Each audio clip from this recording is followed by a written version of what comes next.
Good morning friends, मैं धीरेन्द्र सिंह केवन दस्ती से आपका बहुत बहुत स्वागत करता हूं और उम्मीद करता हूं कि आप सभी अपने घर में बहुत अच्छे से होंगे।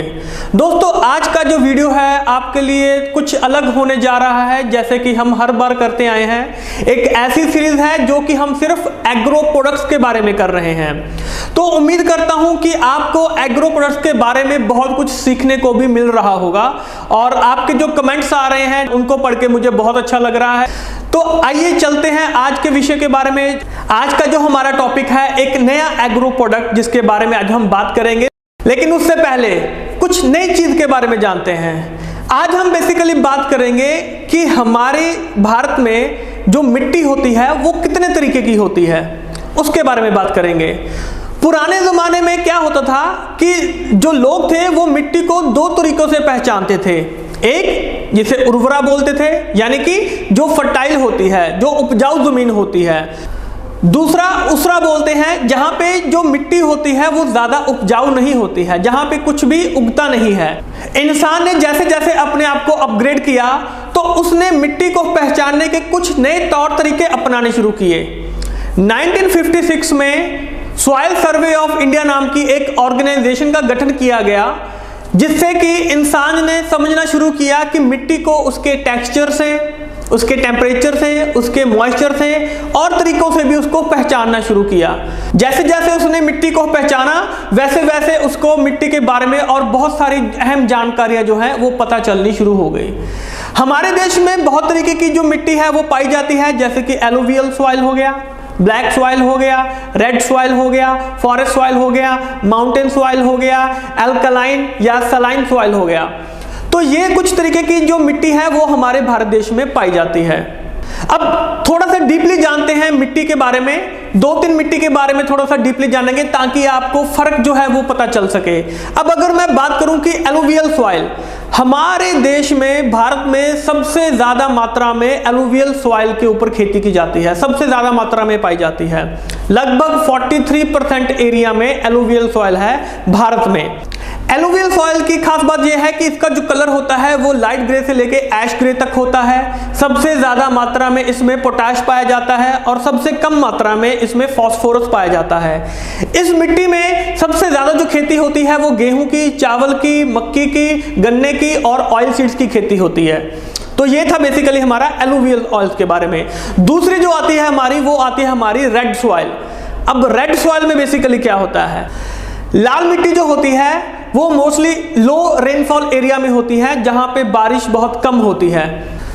इस मिट्टी में सबसे ज्यादा जो कमी होती है वो होती है लाइम की, फॉस्फेट की, मैग्नीज की, पोटाश की, ह्यूमस की। तो ये सब इसमें बहुत कम मात्रा में पाए जाते हैं।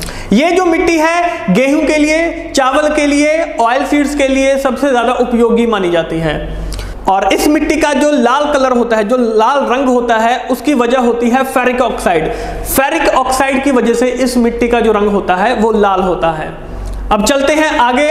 दोस्तों, अब बात करेंगे हम ब्लैक सॉइल के बारे में या रीगर सॉइल के बारे में। ब्लैक सॉइल जो होती है ये बेसिकली पानी की रिटेंशन बहुत ज्यादा करती है ये अपने आप में। दूसरी चीज, इसमें सबसे ज्यादा मात्रा में पाया जाता है iron, lime, potassium and calcium. ये सबसे ज्यादा मात्रा में इसमें पाया जाता है और सबसे कम मात्रा में इसमें नाइट्रोजन, फास्फोरस और ऑर्गेनिक मैटर होते हैं। इसका जो कलर होता है वो डीप ब्लैक से लेके लाइट ब्लैक तक हो सकता है और ये कपास की यानी कि कॉटन की खेती के लिए सबसे उपयोगी मिट्टी जो है वो इसको माना जाता है। तो दोस्तों, जैसे हमने अभी देखा कि हमारी मिट्टी कितने प्रकार की होती है, कैसे हम मिट्टी का आंकलन करते हैं, वो सारी चीजें अब हमने जानी है। तो इसी के साथ आज हम जो बात करने जा रहे हैं हमारे नेक्स्ट प्रोडक्ट के बारे में, उसका नाम है कीवा एग्रो बूस्टर। कीवा एग्रो बूस्टर जो है वो किस तरीके से काम करता है, कैसे किसान भाइयों की या जहां भी हम इसको इस्तेमाल कर रहे हैं कैसे इसमें मदद कर सकता है। तो सबसे पहले चीज, अगर हमने कोई प्रोडक्ट अगर हमने याद करना है, किसी को बताना है, तो उसके लिए जैसे हम जो फॉर्मूला इस्तेमाल करते हैं कि उस चीज को हम चार चीजों में डिवाइड कर देते हैं। पहली चीज आती है इंग्रेडिएंट्स, यानी कि उसमें क्या चीजें मौजूद हैं। तो दोस्तों, कीवा एग्रो बूस्टर में जो सबसे पहली चीज है और एक ही चीज है उसमें, पोटेशियम ह्यूमेट। पोटेशियम ह्यूमेट में बेसिकली ह्यूमिक एसिड होता है, ये नेचुरल तरीके से खदानों से निकलता है। तो तो दोस्तों आप देखेंगे कि जिस फसल पे, जिस जमीन पे केमिकल्स का इस्तेमाल ज्यादा किया जा रहा है, वहां पे सोडियम, पोटेशियम, मैग्नीज, बोरॉन, ये ऐसे जो तत्व होते हैं इनकी मात्रा बढ़ जाती है। इनकी मात्रा को बैलेंस करने के लिए ह्यूमिक एसिड का इस्तेमाल किया जाता है। तो ये था हमारा इंग्रेडिएंट्स के बारे में। तो दोस्तों अब हम बात करेंगे मैकेनिज्म ऑफ एक्शन के बारे में, यानी कि ये काम कैसे करता है। सबसे पहली चीज कि जितने भी पोषक तत्व होते हैं ये उनको अपनी ओर खींचने का काम करता है, यानी कि मिट्टी में जो भी पोषक तत्व हो रहे हैं, पैदा हो रहे हैं, उनको अपनी ओर खींचने का काम करता है। दूसरा, जितने भी माइक्रोब्स होते हैं, यानी कि वो बैक्टीरिया जो हमारे मिट्टी के लिए लाभदायक होते हैं, ये उनको एक्टिवेट करने का काम करता है। जितना अच्छा वो एक्टिवेट होंगे उतनी जल्दी ही हमें रिजल्ट मिलना शुरू हो जाएगा। अब तीसरा कि ये फसल की जड़ों के ऊपर, यानी कि उसकी रूट्स के ऊपर काम करता है।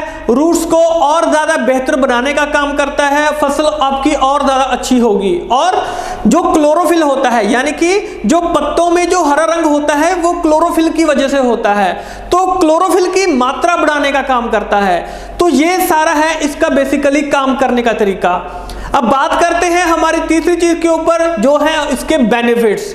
अब बेनिफिट्स क्या है, यानी कि अगर हम कीवा एग्रो बूस्टर का इस्तेमाल करते हैं तो हमें क्या क्या लाभ मिल सकते हैं। सबसे पहली चीज कि पत्तों में जो पीलापन होता है उसको कम करता है, और साथ में उसकी जो शेप होती है, उसका जो साइज होता है पत्तों का, उसको बड़ा करने का काम करता है। और अगला, मिट्टी की उपजाऊ शक्ति को बढ़ाने का काम करता है, और साथ में जो फसल होती है, जो फूल होते हैं, जो फल होते हैं, उनकी पैदावार को बढ़ाने का काम करता है। और साथ ही में जो कीट होते हैं, जो बीमारी होती है, उससे हमारी फसल को ये बचाने का काम करता है। तो ये हमारे 3 पॉइंट्स हो गए कि इसमें इंग्रेडिएंट्स क्या हैं, इसका मैकेनिज्म ऑफ एक्शन क्या है और इसके बेनिफिट्स क्या हैं। और आखिरी चीज आती है डोसेज, कि ये इसको हमें इस्तेमाल कैसे करना है। सिंपल सी चीज है, अगर आपने मिट्टी में या काऊ डंग में, यानी कि जो गाय का गोबर होता है, अगर आप उसमें मिला के इस्तेमाल करना चाहते हैं तो आपको ये 500 ग्राम कीवा एग्रो बूस्टर इस्तेमाल करना है 1 एकड़ में। और अगर आप इसको केमिकल या फर्टिलाइजर के साथ आप इसको इस्तेमाल कर रहे हैं तो 1 एकड़ में आप इसको 1 किलो तक इस्तेमाल कर सकते हैं। तो मुझे लगता है अब आपको ये प्रोडक्ट बहुत आसानी से समझ आ चुका होगा कि इसके इंग्रेडिएंट्स कैसे हैं, मैकेनिज्म ऑफ एक्शन कैसे है, बेनिफिट्स कैसे हैं और इसको इस्तेमाल कैसे करना है। तो इसी तरीके से हमारी ये जो सीरीज है एग्रो प्रोडक्ट के ऊपर, ये ऐसे ही चलती रहेगी। तो दोस्तों आपको ये वीडियो कैसा लगा प्लीज इसके बारे में मुझे कमेंट करके जरूर बताइएगा, और अगला वीडियो आप किस टॉपिक के ऊपर चाहते हैं ये भी कमेंट जरूर कीजिएगा। मुझे आपके कमेंट का इंतजार रहेगा। और अगर आप मेरे साथ एक पर्सनल मीटिंग करना चाहते हैं, बिजनेस मीटिंग, प्रोडक्ट ट्रेनिंग करना चाहते हैं एग्रो प्रोडक्ट्स के ऊपर, तो प्लीज नीचे कमेंट करके बताइएगा। अपने लीडर के साथ बात कीजिए, अपनी टीम के साथ बात कीजिए और नीचे मुझे कमेंट कीजिए। मुझे आपके कमेंट्स का इंतजार रहेगा। इस वीडियो को लाइक कीजिए, शेयर कीजिए और चैनल को सब्सक्राइब करना मत भूलिएगा। जल्द ही मिलेंगे एक नई वीडियो के साथ, एक नए कंटेंट के साथ। तब तक के लिए आपका बहुत बहुत शुक्रिया।